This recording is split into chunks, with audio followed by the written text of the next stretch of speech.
하나님 말씀은 신약 성경 로마서 1장 16절과 17절 두 절입니다. 16절은 제가 읽고 17절은 같이 읽겠습니다. 16절 내가 복음을 부끄러워하지 아니하노니 이 복음은 모든 믿는 자에게 구원을 주시는 하나님의 능력이 됨이라. 먼저는 유대인에게요 그리고 헬라인에게로다. 복음에는 하나님의 의가 나타나서 믿음으로 믿음에 이르게 하나니 기록된 바 오직 의인은 믿음으로 말미암아 살리라 함과 같으니라. 아멘. 하늘에서 비가 오는 것은 이제 굉장한 축복이 되고 있습니다. 봄이니까 봄비가 내리는 것이 당연하지 않고 기상 변화로 대기권이 갈수록 비를 내리지 않고 있습니다. 그건 이제 지구의 온도가 올라가면서 대기가 수분을 더 많이 품습니다. 그러면서 당연히 비가 내려야 되는 시점에 비가 안 내리는 거죠. 그래서 세상이 갈수록 이제 황폐화되고 땅이 사막화되는 일이 발생할 겁니다. 미국의 유명한 캘리포니아 아몬드 농장도 전부 비가 안 와서 물을 사서 이제 아몬드 나무를 경작했는데 감당이 안 되는 겁니다. 물값이. 그래서 땅을 다 갈아엎어 버리죠. 그런 속에 지금 단비가 촉촉히 내리고 있습니다. 이 봄비가 대지의 생명을 더욱더 힘있게 할 것이고 움을 틔우고 또 가지를 뻗게 하고 또 이렇게 무성하게 할 겁니다. 그와 같이 오늘 거룩한 주일 예배에 참석하는 여러분 모두에게 하나님의 생명의 단비가 부어지게 되기를 주의 이름으로 축복합니다. 함께 인사합시다. 시작. 사랑합니다. 축복합니다. 같이 한 목소리로 읽읍시다. 오직 의인은 믿음으로 삽니다. 아멘. 여러분이 한국의 그 소식을 들었겠지만 이태원 할로윈 축제한다고 젊은 20대들이 많이 모여서 사고가 나서 제가 아침에 뉴스 듣기로는 146명이 현재 죽었고 구조대에 실려간 사람들도 PCR, 심폐소생술을 계속 하면서 간 사람이 많기 때문에 사망자가 더 늘어날 거라고 합니다. 혹시 여러분의 가족이나 친지나 아는 사람 가운데 그런 아픔이 없기를 간절히 바라는 마음입니다. 안타까운 일이 발생했습니다. 나와 민족을 위해서 기도를 많이 해주시기를 바랍니다. 우리는 과거에 살던 사람하고는 확실히 다른 삶을 사는 건 맞습니다. 그건 과학과 물질 문명이 일으킨 그 혜택 때문에 그렇죠. 최근에 10년은 지난 과거의 100년보다도 훨씬 더 많은 것들을 이루어냈고 많은 것들을 바꿨습니다. 과학과 물질 문명이 얼마나 인류에게 많은 기여를 했는지 모든 게 다 변하고 바뀌고 있습니다. 그러나 눈에 보이는 것만이 아니고 사람의 생각, 사상, 그리고 어떤 그 선악에 대한 가치 기준 이런 것들도 함께 바뀌고 있습니다. 오늘날 절대 불변, 절대 진리 이런 말들은 더 이상 사용되어지지 않고 죽은 말이 되고 있습니다. 앞으로 과학과 인간의 물질 문명은 더 많이 발전하게 될 겁니다.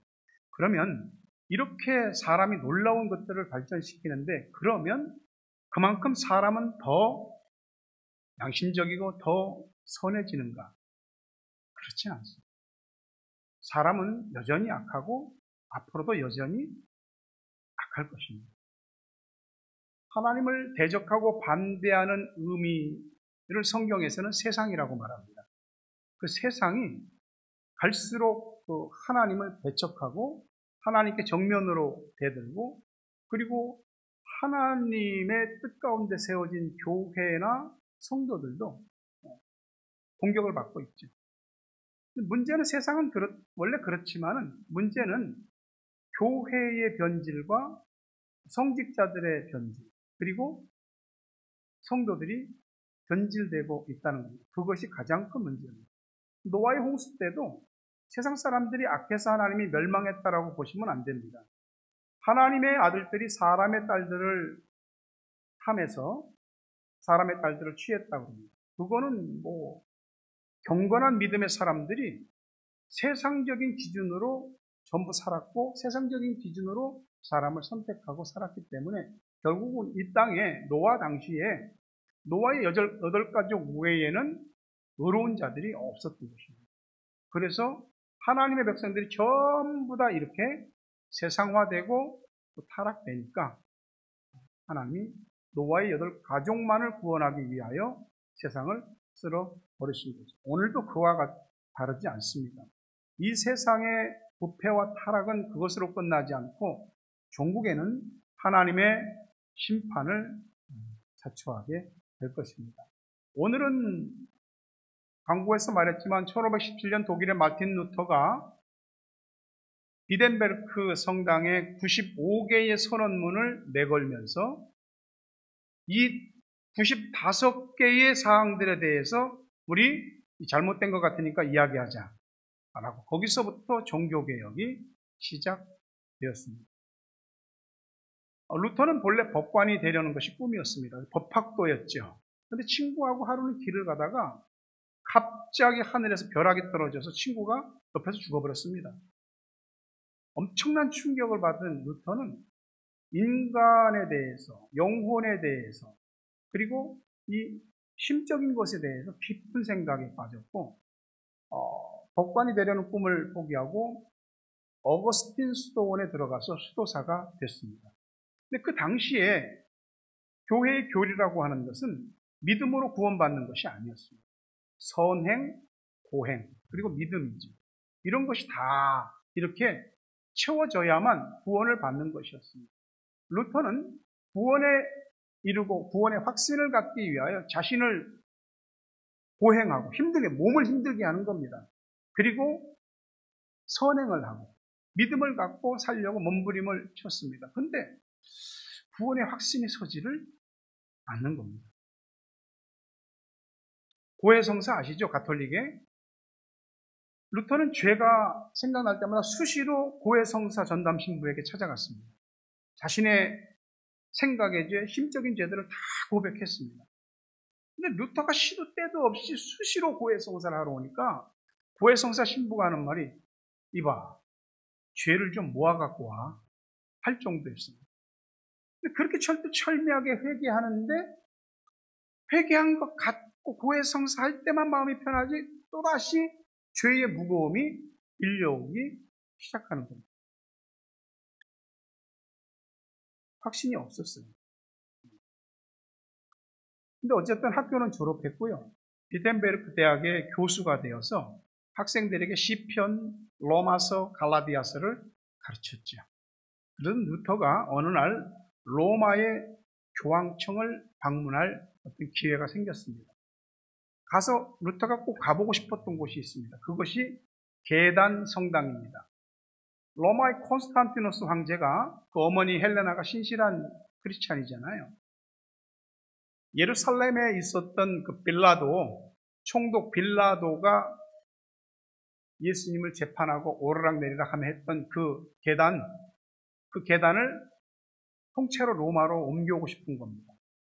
어머니의 부탁을 콘스탄티누스 대제가 들어주었고 그걸 통째로 로마로 옮겼습니다. 그리고 그걸 집어넣어서 성당을 지었습니다. 그게 계단 성당입니다. 근데 당시 사람들에게 이 계단을 팔꿈치와 무릎팍으로 기어 오르면서 참회하면 죄가 다 용서받는다고 하는 의식 전통이 있었습니다. 루터가 계단 성당 앞에 가서 계단에 딱 무릎 꿇고 팔꿈치와 무릎팍으로 계단에 댔는데 감격스러운 게 있는 겁니다. 근데 막 치고 이렇게 무릎팍으로 팔꿈치로 올라가는데 정말 이렇게 해서 죄가 용서되는 것일까? 하는 회의가 드는 거예요. 고행이죠.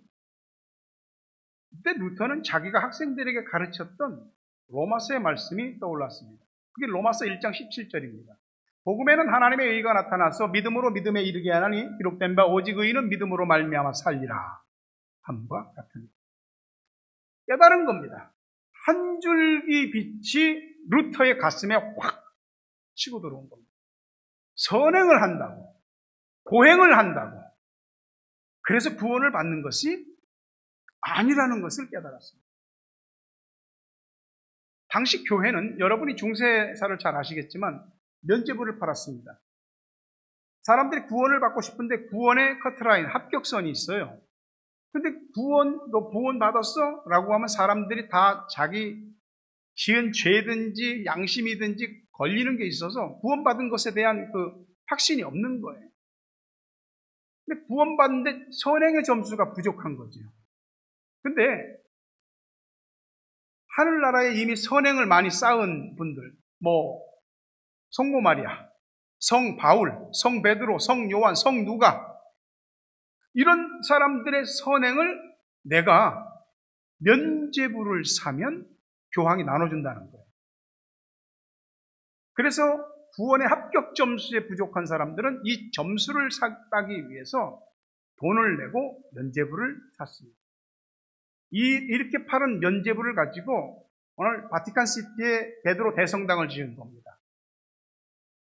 사람들은 면죄부를 안 사면 구원 못 받는 것 같은 이 압박감을 받았고, 결국은 원튼 원치 않든 면죄부는 사람들에게 막 팔려나가기 시작했습니다.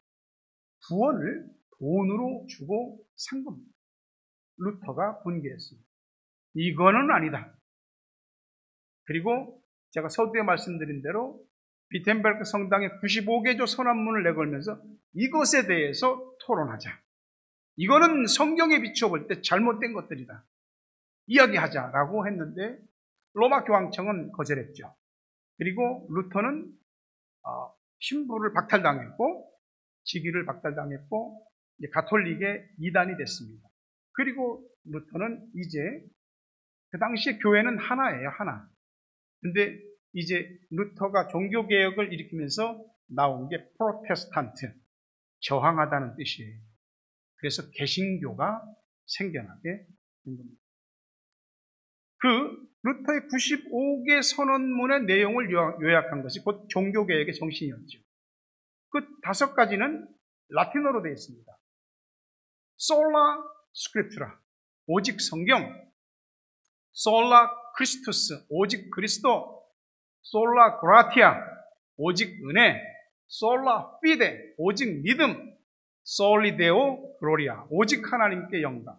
라틴어로 솔라는 영어의 only, 오직 그런 뜻입니다. 성경이 최고의 권위였죠.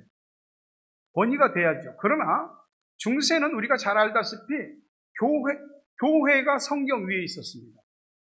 교회가 자기 마음대로 성경을 제멋대로 해석했습니다. 특히 교황이 교시를 하잖아요.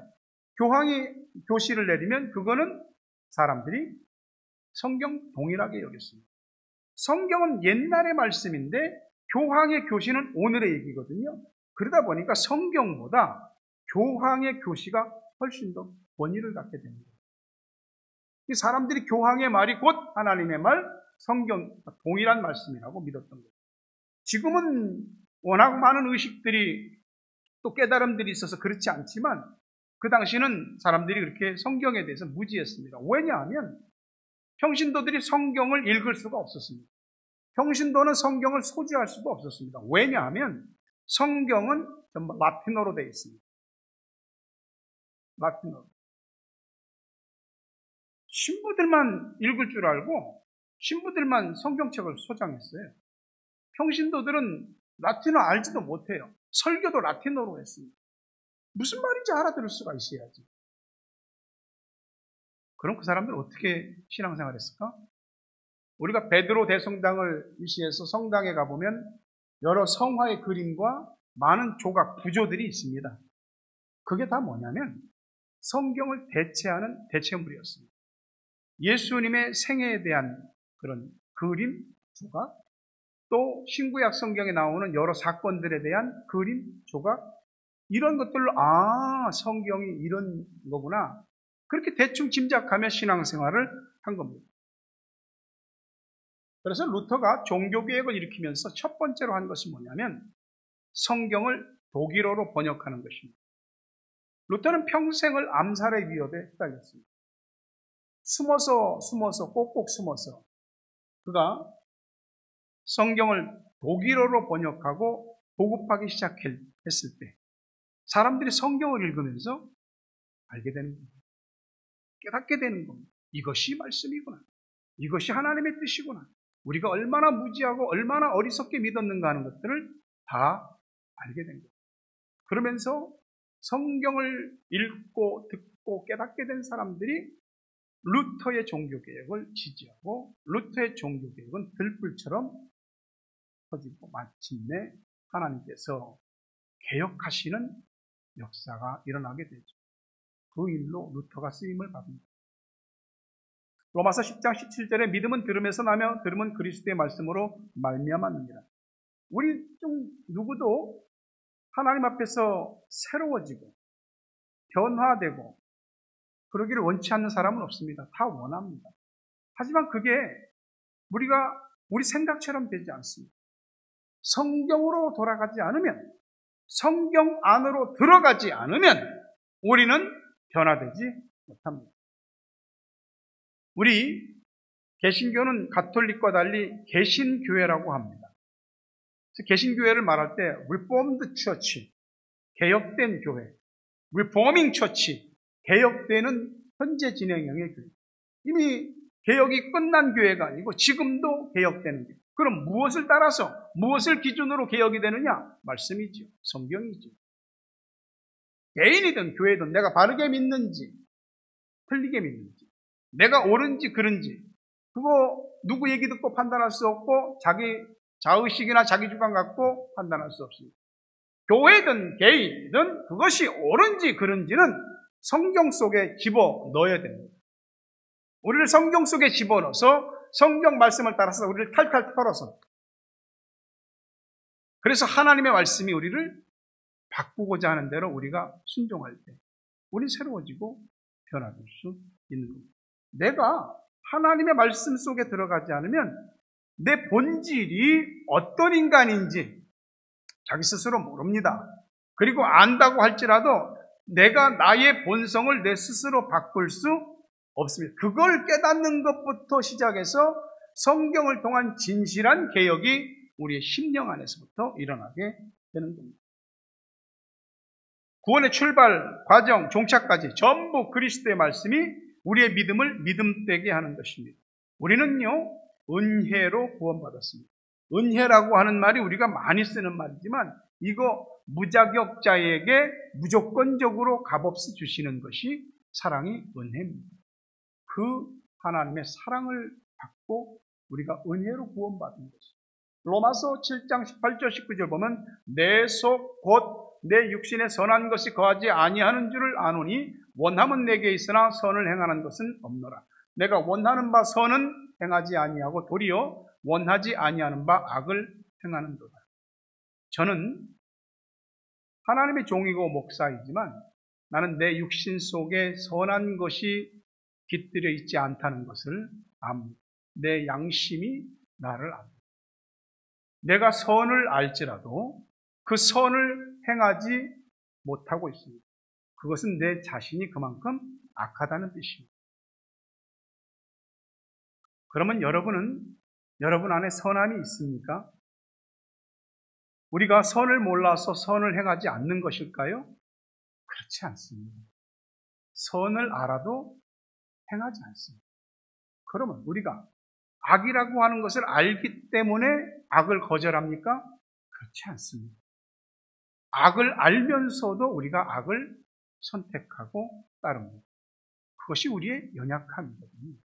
우리가 예수 어떻게 믿는지 몰라서, 신앙생활 어떻게 하는지 몰라서 우리가 안 하는 것입니까? 그렇지 않습니다. 압니다. 어떻게 해야 하는 것이 옳고 바른 것이라는 걸 압니다. 그러나 하지 않습니다. 그것이 우리 안에 선한 것이 없다는 증거입니다. 악함이지.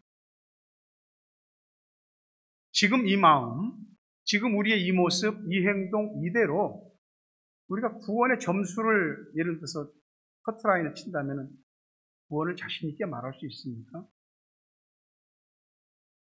그렇게 애쓰잖아요.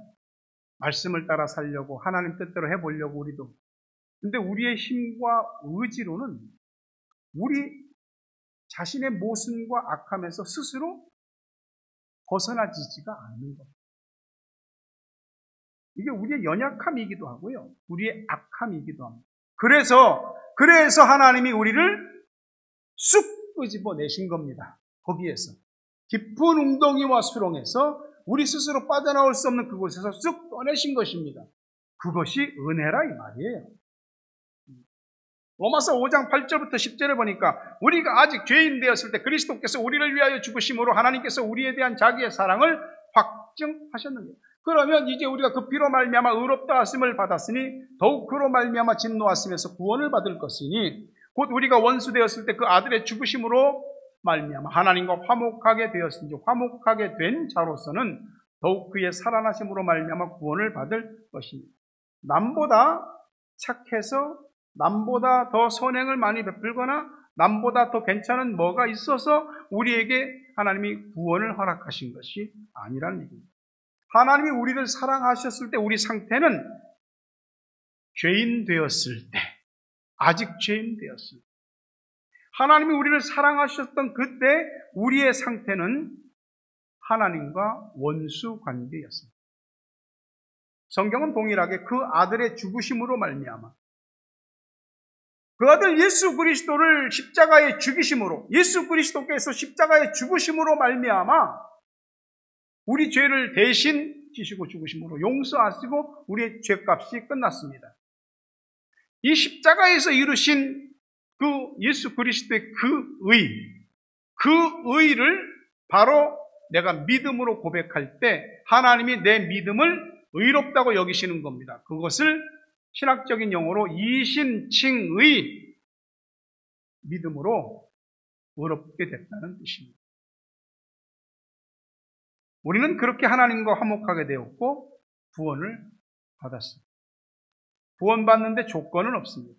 오직 십자가와 예수 그리스도의 부활, 그 사건이 나를 위한 것임을 우리가 믿음으로 고백하고 우리가 받아들일 때 하나님 우리에게 거저 구원을 주시는 겁니다. 그래서 구원을 얻음에 있어서는 오직 하나님께 영광을 돌리는 것만 있는 겁니다. 내가 구원의 주관자라면 자기 스스로 믿음을 가져야 되고 자기 스스로 자신의 믿음을 다 책임져야 됩니다. 그런데 아닙니다. 우리는 주관자가 아니고 우린 구원의 주권자가 아닙니다. 하나님이십니다.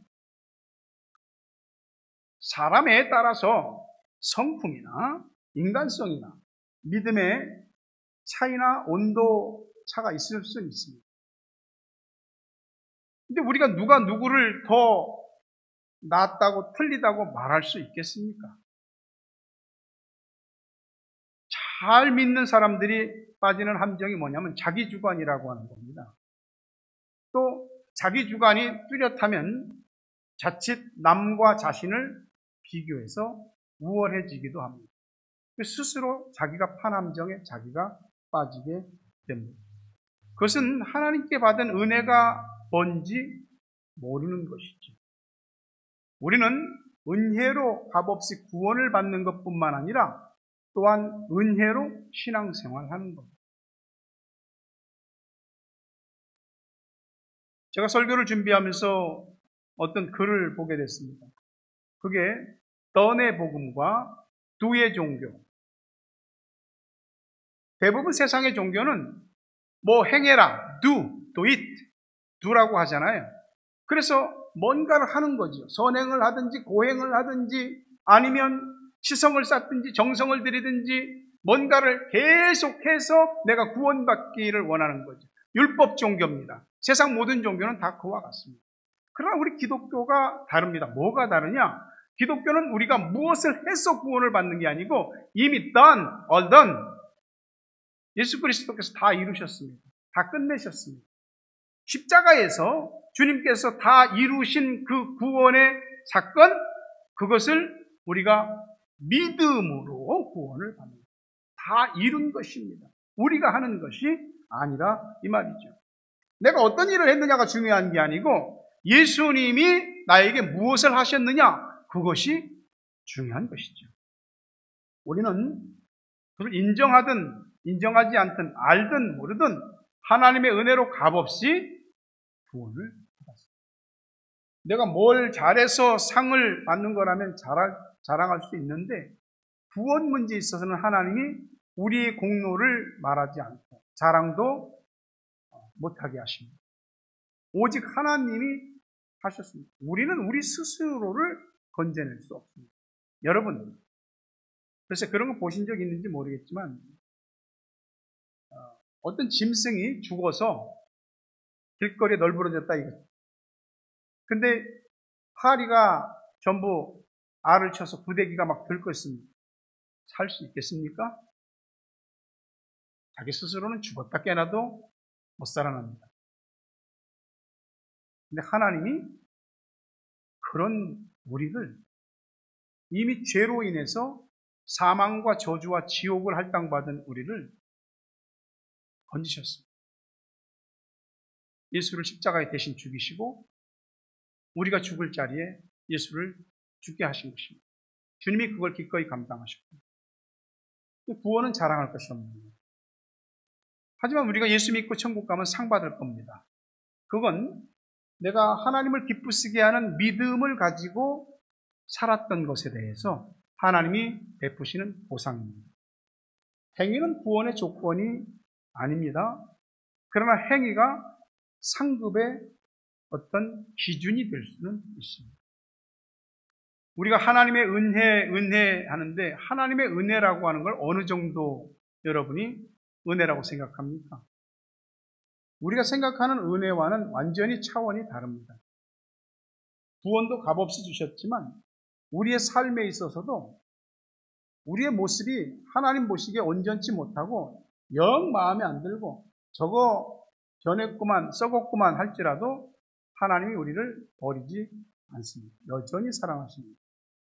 지금 내 모습이 하나님 앞에 옳지 않고 잘못됐다 할지라도 하나님은 여전히 나를 사랑하십니다. 그것이 은혜입니다. 사람이 말하는 은혜, 사람이 베푸는 은혜와는 다른 것입니다. 그것을 나는 이렇게 부족하고 못나고 죄짓고 찌그러지고 이런 모습이라 할지라도 하나님은 나를 사랑하신다. 이것을 믿고 확신하는 것이 진짜 믿음입니다. 이건 뻔뻔함이 아니라 하나님의 은혜에 나 자신을 기대는 역설적인 확신입니다.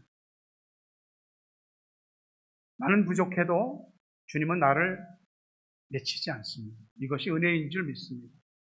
독일의 마틴 루터로부터 종교개혁이 시작된 지 505년이 흘렀습니다. 이 중세 시대 때 교회가 1000년 세월을 중세를 지배했습니다. 그런데 14세기에서 16세기까지 인간의 그 모든 재능과 가능성들이 활짝 꽃피었던 게 바로 르네상스입니다.